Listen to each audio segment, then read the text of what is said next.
Hello, welcome, Cabbage here. So today, let's have a look at floor 30 of the Tower of Champions. And yeah, since I only post videos of ones that I cleared the tower. There we go. Very, very happy. Alright, I'll talk real quick about this first stage. The four red guys, they have a kind of an insta-kill countdown. So we want to get rid of them by the 4th or 5th turn. And then if you have bounce characters, you can, wedge yourself in between everybody.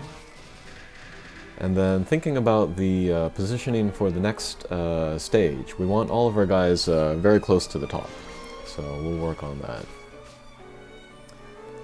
Alrighty, and then the gimmicks for this mission are gravity barriers and damage walls. So I'm bringing everybody I can with gravity barriers and null damage walls. Alrighty. And then yeah, I had the Uriel Ascension before. Just love that version. But for this floor only, I slid her to her evolution form. And I love this form as well. So now I'm very conflicted about what I want to, which version of her I want. I'm probably gonna put her back to her Ascension, just because she is that good for Tsukuyomi.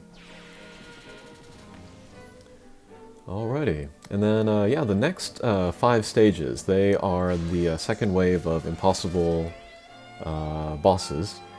So yeah, same kind of strategies apply for each.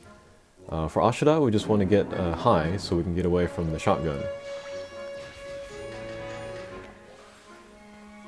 And then yeah, I guess this video is kind of a milestone because it does mark the end of my run through the Tower of Champions for now. And yeah, it was one of my better accomplishments, I think, because I got through the tower, one, just using my own box, and then 2, without using double characters. I think I used 2 Hikaris in floor 24, but that's just because they both had the Detox Ableberry. Otherwise, I think it's all, there's no doubles in any of my teams. And then thirdly, I didn't use a lot of the ultimate characters.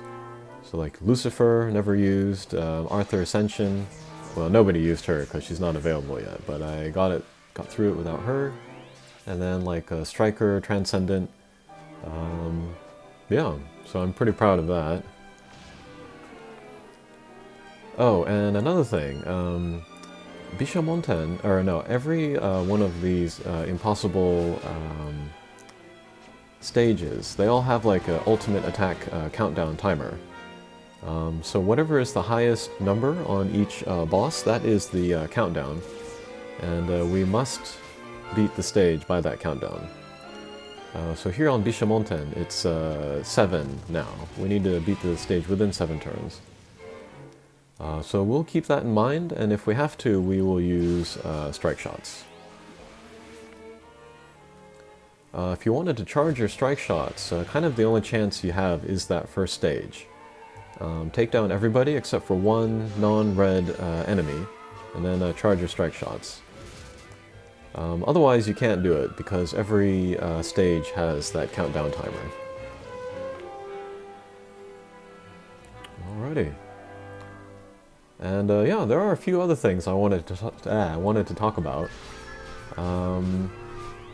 Yeah, I heard somebody left a comment, a viewer from Canada, that they couldn't see many of my videos, and we were guessing it's probably because of the music that I use. I do love music, loved it for pretty much all my life, but I'd be willing to sort of stick to songs that don't, aren't copyrighted or whatever, or somehow slip through the cracks, just so that more people can see my videos. I'm very flattered that anybody wants to watch them anyway, so we'll try to, make it more available. So what I might do is kind of re-upload some videos with different music. And then others I will redo completely. This would be a good chance for me to redo like some old videos. Some of the first videos I did where I'm pretty stiff. I'm pretty stiff all the time, but I'm more stiff in those earlier videos. So yeah, that'll be a good excuse to redo those. I'll probably leave up the old ones, just because they are, you know, linked to some places like the forums. But yeah, I'll put up new ones with different music that shouldn't restrict them. And then yeah, I took a quick look at which videos are not restricted for their music. And it's kind of a weird combination of video game music, other video games, and then some classical, and then some kind of super obscure reggae or ska. And then a little bit of UK dance music. And so, yeah, probably you might be hearing the same artists or the same songs over and over in different videos. But I think that's good enough. You know, it'll give some mood to the videos, and then also, hopefully, let everybody watch it. And then the ones that I'll redo first, I'll probably do the Tower of Champions videos first, since they're the most timely. And then I'll do Impossibles next, and then after that, like, tips or tricks, or like, you know, Max Luck talk or whatever. So yeah, if you have had trouble watching my videos up to now, I'm sorry. Thank you for your patience. I will get to work on that. Alrighty. And then, yeah, we'll head back to the video at hand. This is Marishten. We want to keep our guys on his sides of him and just attack him from the side so we can stay out of the vertical laser. Otherwise, this level is pretty straightforward. And yeah, I ignore the little guys completely. They're kind of a non-factor.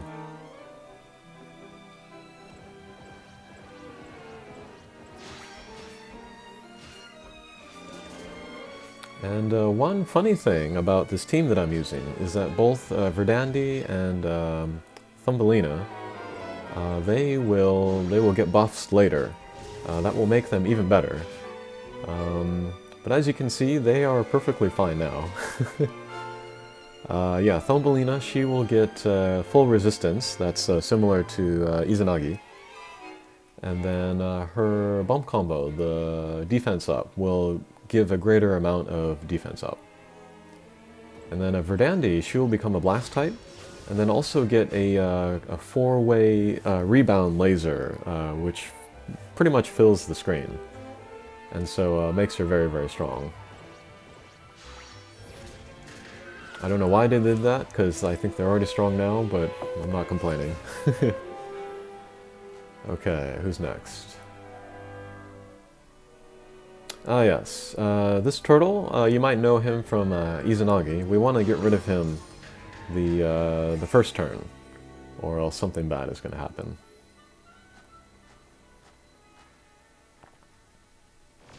Okay, so here we have Daikokuten, kind of a preview, since they haven't appeared yet in our English version.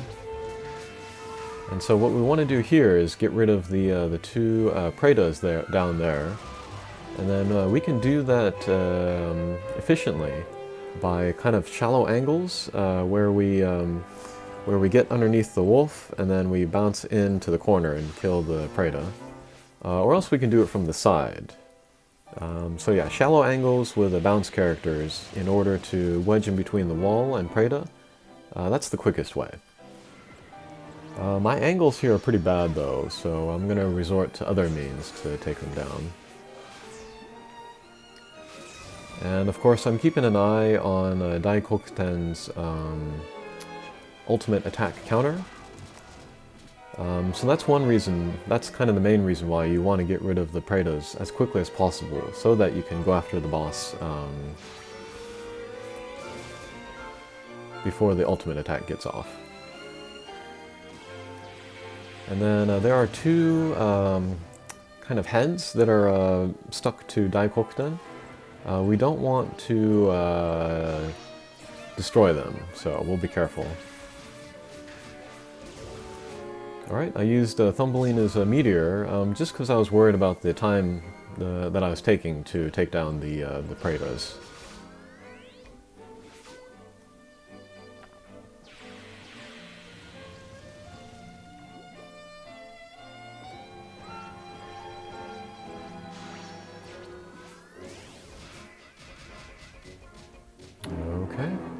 Yeah, but overall, this stage is not that difficult.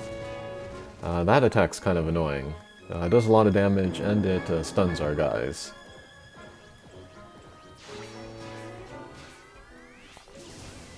Thankfully, their bump combos still work, though.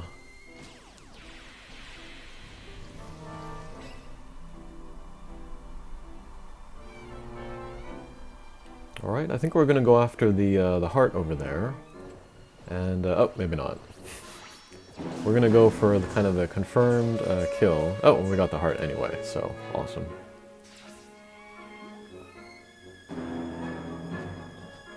Okay, and the last mini-boss stage here is Akala. And yeah, the stage here kind of functions a little bit differently from the typical Akala. So we'll get rid of the image up there on the upper right, because it heals the main. And then we'll take down the little guys, and then finally we'll take down the main Akala down there.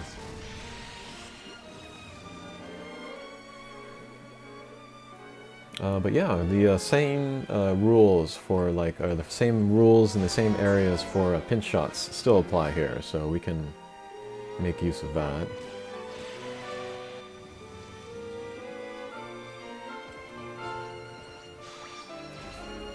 And yeah, Akala is pretty great for this stage, and I really love his bump combo, the flare. It's very strong, and yeah, because the range is so short, it makes you think a little bit differently about how to play with him. Alright, we will use Uriel Strike Shot to clear the field and get the heart. And then we'll just focus on doing damage to the main down there.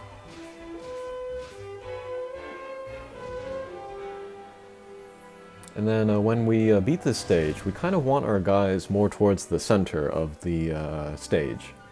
So it sets us up better for the boss stage.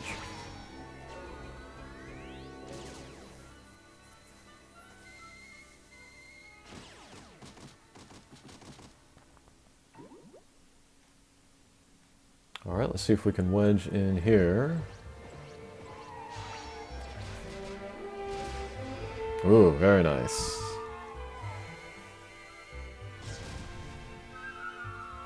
Okay. Yeah, so our positioning is decent.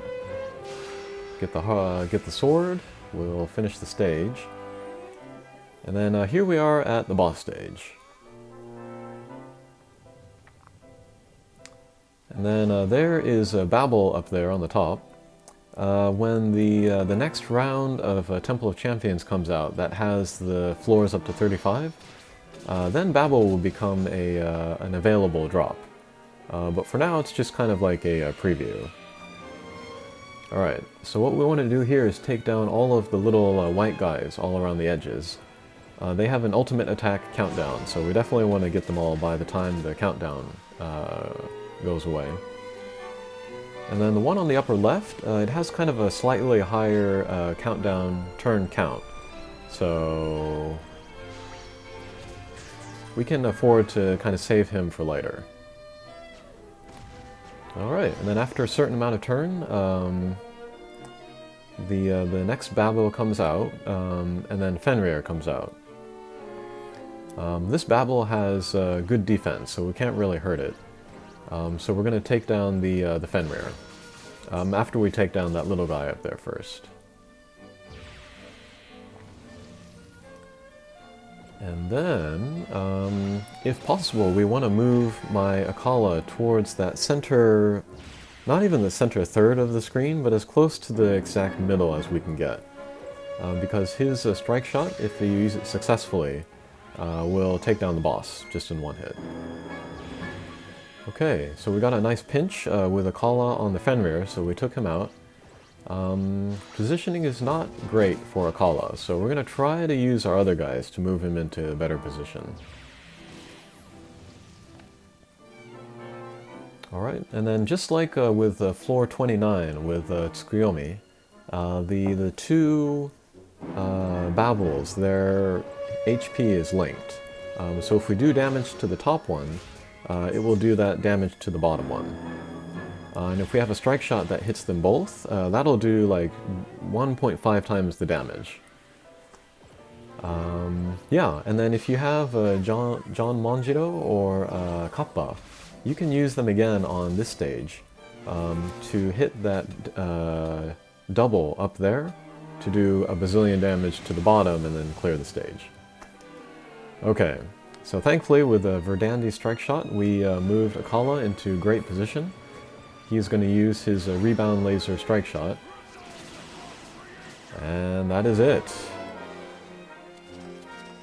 Alright, taking picture, and yeah, that's it. That's the clear for the Tower of Champions for this round. Whew. Yeah, that took a little while. Some floors took many tries, particularly 22, 29, and then this one, 30. And then, yeah, we got the 50 orb reward, so that's pretty great. Got the affinity bonus, got the first match bonus.